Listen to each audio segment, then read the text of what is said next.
Good morning, my friends. Oh, it's another great day to be alive. I'm sitting here watching the sunrise over the mountains, and it is gorgeous. I just dropped my daughter off at a shuttle, and she's heading out again on another international trip, going out solo. It's so cool.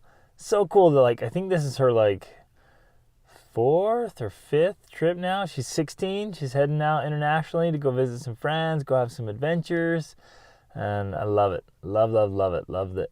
Yes, we can get ourselves prepared and ready and prepare our kids so that even as youth, they're out having awesome adventures and doing great things because they're confident and competent, and so they're ready where, man, it breaks my heart. I'm literally really so concerned about this. There's so many great youth who are failing to launch as adults, and they're going out on missions or going to college or going to work or going into marriage or just going into adult life, and they're failing and they're falling and they're not prepared. And life is tough, and this world we live in keeps changing, keeps getting harder, and there's challenges and obstacles, and they're really difficult people, and a lot of youth just aren't prepared. They haven't been trained to handle rejection or to handle difficult situations or difficult people and just the tough things of life. And we got to get our kids and ourselves prepared to handle whatever life can throw at us, right? We never know what's coming, so we gotta be agile like cats, man. We gotta just be able to handle anything and prepare ourselves.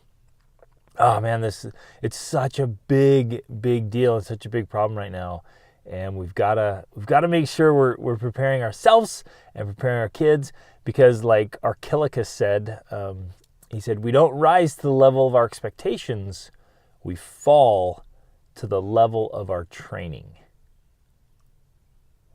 Boom! If there were microphones back then, that was a mic drop statement. We don't rise to the level of our expectations, we fall to the level of our training. So whatever level of training we have received or given ourselves, that's now our base, that's our floor. That's what protects us and holds us up. And so we have to consistently seek that kind of training and that kind of preparation that keeps us alive and strong and ready, and keeps, physically, the metaphor there is, keeps the muscles fit and the body healthy and ready to respond. But the same, we have to do this exact same mentally. We've got to exercise the mental muscles.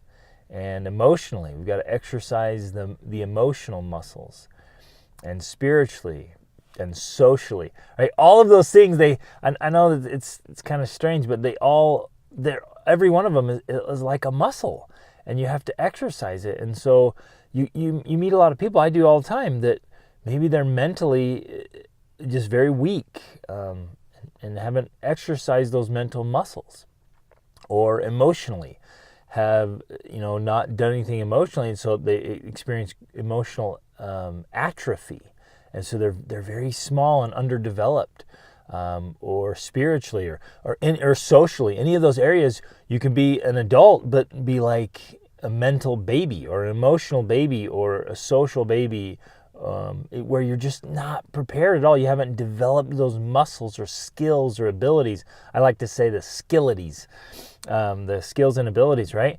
And if we don't work on that, then we just remain like little underdeveloped beings, or we suffer atrophy, or there's just no muscles there. And so we're completely out of shape, so to speak, for when life comes along and it's ready to just whack us upside the head like it does sometimes with any kind of situation or circumstance or a failure, a mistake. You're rolling along, and sometimes just out of the blue, something just rotten happens, or you're working with someone's really difficult or mean, or you have these high hopes and expectations the way you want something to work out, and it just doesn't. And then what? Then what do you do? And here's the greatest thing, you guys. This is such a strange thing about being a human being. And it's this: that you are automatically becoming what you don't want to be. Let that sink in. It's such a strange phenomenon about being a person. The default mode, right? What you automatically become, if you don't put any great effort into it, if you just kind of roll with it, you automatically become what you don't want to become.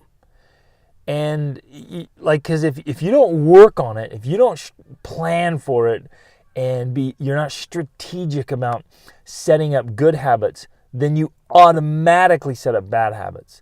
If you're not strategic about developing your mind and your emotions and your social skills and your body and your spirit, like all of those things, if you're not deliberate and intentional about working on those things, then you automatically become weak. Isn't that fascinating? And I guess we understand it because in nature, like in a garden, right? If you go into your garden and you don't work on your garden, what's the default? What's automatically going to happen? Well, you're just going to get weeds. You're not going to get the nice vegetables you want. You get weeds. It's automatic. And the same is true for us. The automatic is not what we want to be.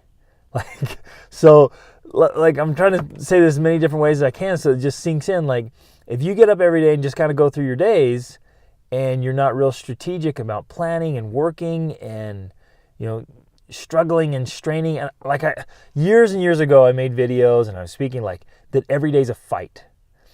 And I know some people that I don't want to fight. I just want to be peaceful and kind of go with the flow of life.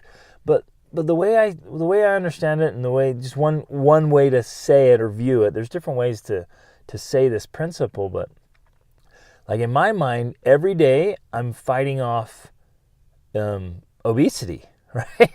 Because if I just get up and I don't exercise and I eat whatever tastes good, I'm gonna get totally unhealthy. And so every day I'm fighting off bad health, or I'm fighting for good health. If I just get up and I just don't think and I don't exercise my mind, because you do the hard work of real thinking and memorizing and studying. If I just go with what's easy and what just kind of comes in automatically, then my brain's going to turn to mush. And so every day I'm fighting off mental atrophy. Every day I'm fighting off mediocrity, because the automatic is mediocrity. Again, it's such a strange phenomenon about being a human being. The automatic thing is mediocrity. But if you and I want excellence and we want greatness, then we literally have to get up and we have to fight for it. And if we want emotional fortitude and strength to be able to handle difficult situations and emotions and have a full range of emotions, right? We should be able to feel a full, healthy range of emotion. And we should be able to choose our emotion the vast majority of the time. And if we can't do that, it's because we've let the automatic happen. And so the automatic is doubt and fear and worry and mental candy and silliness and like the inability to wrap our minds around complicated problems and to be able to think through solutions and to think through our fears and our anxieties and our doubts, and socially to be able to, I love to say, social leadership is the ability to have a meaningful conversation with anyone, anywhere, at any time, right? And if we can't do that, we just got to work on it. It's all skills. And this is the great news, you guys. It's all about your skillities. That you can all develop this. And so every day we get up and we're fighting for the quest for greatness. And we're working on it. So don't ever allow yourself to get up and just follow what's automatic, because the automatic is becoming what you don't want to become, and that's falling to mediocrity. You want to be great.